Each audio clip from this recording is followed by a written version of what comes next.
I'm Wayne Williams. Speaking of horses, this show is brought to you with Carl Bledsoe, training, horsemanship, just Gait. Carl Bledsoe, located in North Georgia. And Carl's glad to be here to bring you some wonderful information. This has to do with mounting and the work in trail riding. But right now, this is Carl Bledsoe's moment to shine. Here we are with Just Gait, Carl Bledsoe horsemanship, direct from North Georgia. Let's watch. Good morning. I'm Carl Bledsoe. I have a gated horse training facility in North Georgia, and I'm coming to you today to share to you some skills that I use, that I teach younger horses. Early on in training, it helps me get the horses supple and them paying attention to me to where I can use different parts of their body. But it's a great skill to teach your horse, like if you're going to be a trail rider. I don't know how many of you guys trail ride a bunch, but we do quite extensively. And you know, when you're out trail riding, from time to time you have to get off your horse, and we trail ride with some people that some of the people are kind of short and have trouble reaching their horse's stirrup, and I've had a few friends that have horses that are, you know, a little jittery and won't stand to get on. And we teach this skill to teach the horse how to come pick you up if you're on the trail and you need a little bit of help getting on your horse. And this is a young guy right here, he's kind of picking at me a little bit. So this is a skill that's got, you know, it's threefold. It teaches the horse to pay attention, teaches the horse to hook on with you. It enables you to maneuver different parts of the horse's body, the front end, the hindquarters, the barrel. But ultimately, at the end of the day, I want this horse to come to the rail and pick me up. So if I were on a trail and we're not in a place where I could get on this horse, and I had to stand up on a ledge or maybe a stump or a fallen tree or something, and needed the horse to come pick me up, this is the skill that I would use, that I teach these animals how to do that. So there's 2 or 3 components to this thing, so I'm gonna get started. The first thing I got to do is teach the horse, just get him to move and get him to paying attention to me. And what I want him to do is move around me, and I want to be able to influence his hindquarters and get him to stop. If you notice there, he moved his hind end away and he stopped. I'm gonna move his shoulder back towards you and get him to come past me. He's moved over here. Ask him to move his hindquarters over and stop. Now, this is a 4-year-old Arabian that I've had here for a short while in training. He has just been started this year under saddle. I do mainly gated horses, but sometimes I get something of a different color or a different breed. And I'm not breed specific. My heart's with the gated horses, but this guy came specifically because the lady that owned him needed this skill. Getting back to what we're doing, I'm gonna move his shoulder. And I just want the horse to kind of pay attention. I want him with me. And I want him very supple. In other words, I don't want him overusing his body or real high strung. And I'm gonna ask him to move his hindquarters away again. Now at this point in time, I'm gonna introduce it's an extension of me, whoa. It's an extension of me. And I'm going to introduce it a little bit, because in a few minutes I'm going to have it to start teaching this skill. So what I want him to do is, I don't want him to be afraid of it. I want to be able to use it around him, easy boy, any way that I need to. I'm going to move him on out. Ask him to give me his hindquarters again. This is the first component to this, is getting the horse to walk his hindquarters away. To stop his forward, walk his hindquarters away. I'm going to stop his forward, walk his hindquarters away.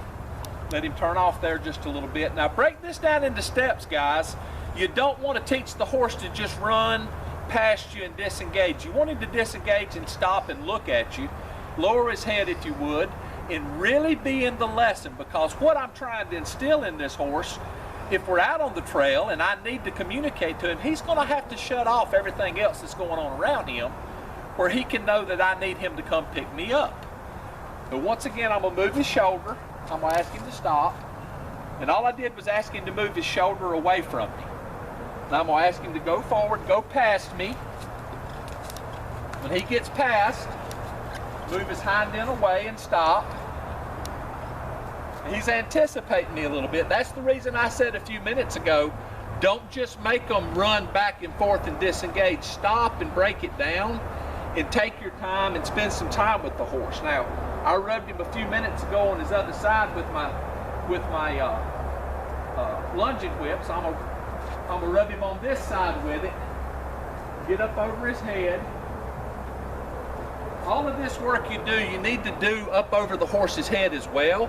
It just teaches the horse not to be reactive. And that's what we're trying to do here. We're trying to teach the horse to not react to anything, but to listen to everything that I ask him to do. So I'm gonna move his shoulder away again. Turn off. Some of you guys that do a lot of in-hand work may recognize right here, there's a game that you can play called the squeeze game on the fence, and this is kind of like the squeeze game, but it's kind of got my own feel to it. Move on forward. Disengage.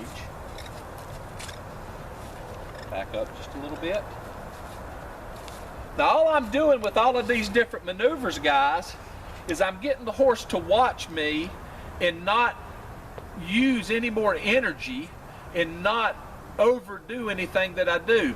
The main thing that I want this horse to learn, along with coming to pick me up, is to wait. So many times I'm at a horse show, helping some friends or at a trail ride. A lot of times at the trail ride, I see people that get to the trail ride and they're in such a hurry to trail ride that the horses are jittery and just all excited. Teaching your horse to wait, to take one step and wait and be okay with everything that's going on around him is paramount to me for a horse that's level-headed for the trail. I'm gonna get him back with me. We're just gonna move on again. Now you see, guys, I'm just taking a lot of time to communicate, and all I'm doing is spending a lot of time just with communication. Back up, back up, back up. The reason I'm doing this, communicating, this can get kind of boring, but you want the horse to be interested in what you have to say. You want the horse to realize that when you approach him a certain way, when your body has a certain look to it, that you have an expectation of him. But when you're standing here neutral and you're not putting any energy or any emphasis on him, that you'd really like for him to stand in one place and just be really quiet and relaxed. And it takes a long time to do this. This horse looks like he's pretty automatic at it, but we've spent a lot of time, and I've done an exorbitant amount of work over his head to teach him not to be reactive. So we've done this movement on the ground a little bit over towards the gate. I'm gonna move him out in the openness a little bit. You just get the same maneuver. And the reason I do it in the openness is because he's got to learn, even though I don't have the gate behind me to hold him or kind of trap him, he still needs to understand the same communication. So he's moved his shoulder. Now, you guys can't see it, but I've got a wide open space right over here. And if he wanted to, or wasn't with me, he could just take off wherever he wanted to. So having the skill with this animal to stay with me in this task is paramount. Move forward. We'll send him out and around just a little bit. Disengage. I want you to stop right there. Now, we've got the openness out here again. I'm going to ask him to move his shoulder.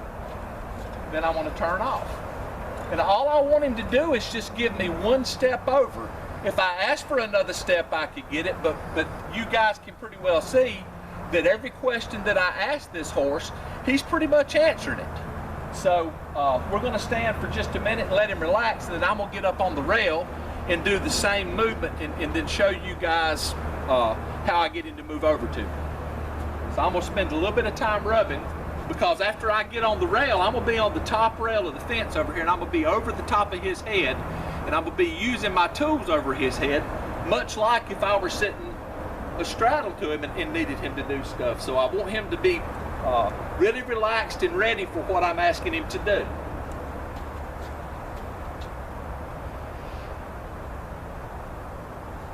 This guy's been a lot of fun. He was a hard case at first because he was really reactive. Speaking of horses, we're very proud to have Total Equine Feeds as a sponsor for our many programs.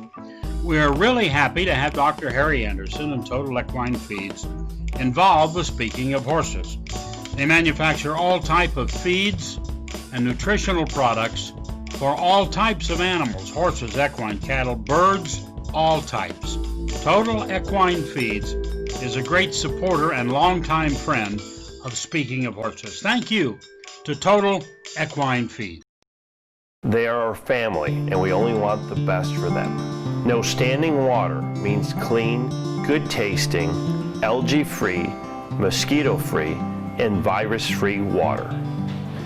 No risk of electric shock, no risk of fire from faulty wiring. Cool water in the summer, warm water in the winter. Water delivered fresh from the water supply at 50 degrees year-round. Drinking Post water.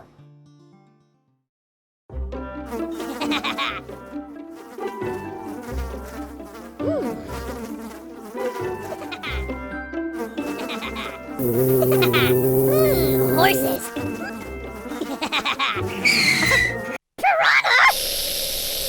Oh no! Oh, the humanity!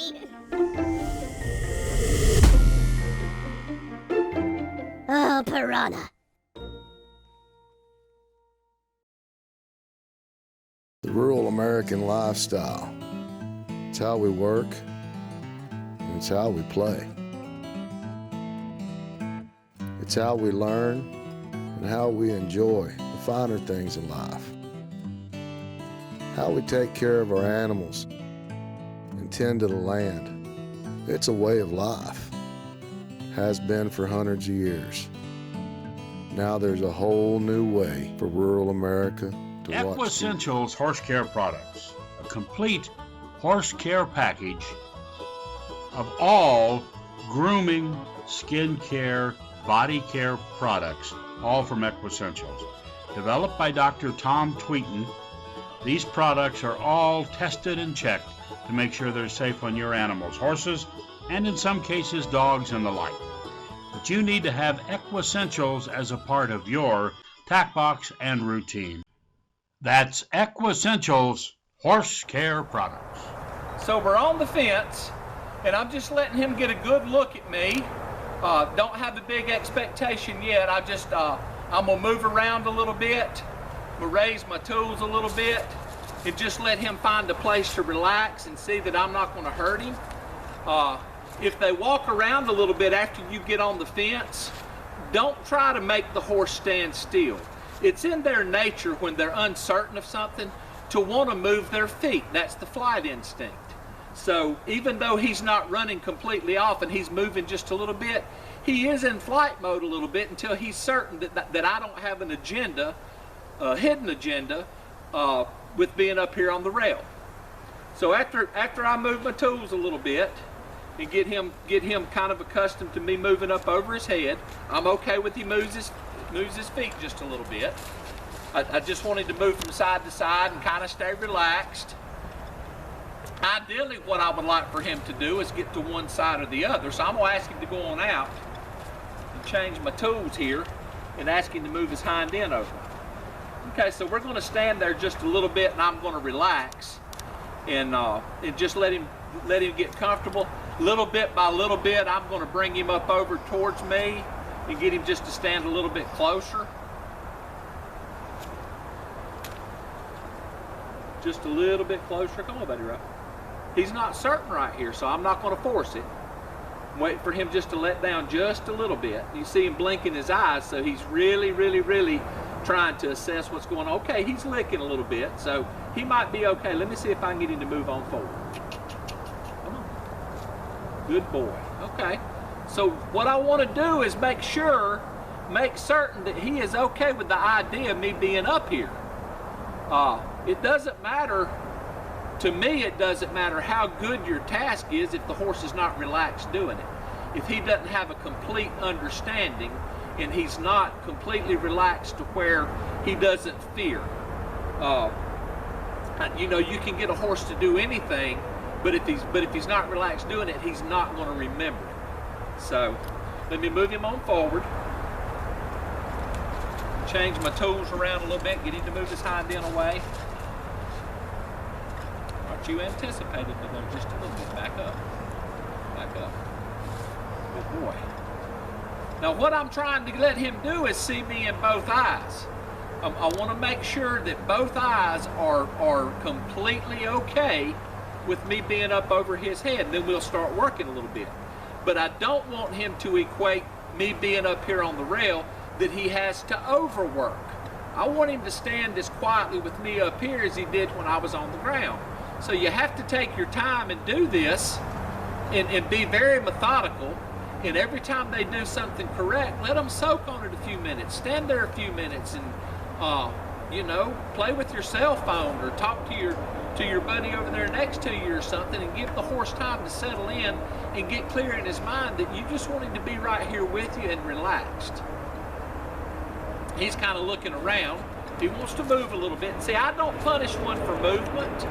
Anytime a horse feels like they need to move their feet, it's because they're either uncertain of something, or maybe he's telling me what he thinks of me. I'm not sure.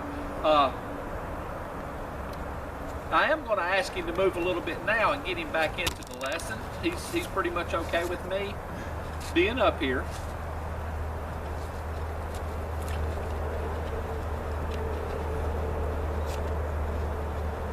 Good boy. We'll move around again. I want this movement and this disengagement real clear before I start bringing him in. If he walks into me there, I'm going to back him up a little bit, let him stand there. I don't want him to anticipate going forward and charging into this. I want him to wait on me. The waiting is the key to getting this to happen. It's the horse thinking about what you're doing, the horse looking at you and reading you, instead of just automatically doing this because we might have done it yesterday or the day before. And you know, a lot of folks, I don't know how many folks trail ride Arabians, there's quite a few folks around here. These guys right here get way ahead of you on the test. If they've done something 2 or 3 times and you get out here to do it, they'll be like, oh, I can do that quicker than you can, Dad. And before you know it, the horse is way ahead of you. And it gets him excited when you start slowing him down. So slower's better when you start this. The more times that you can stop and let the horse relax and assess what's going on, the better off you are.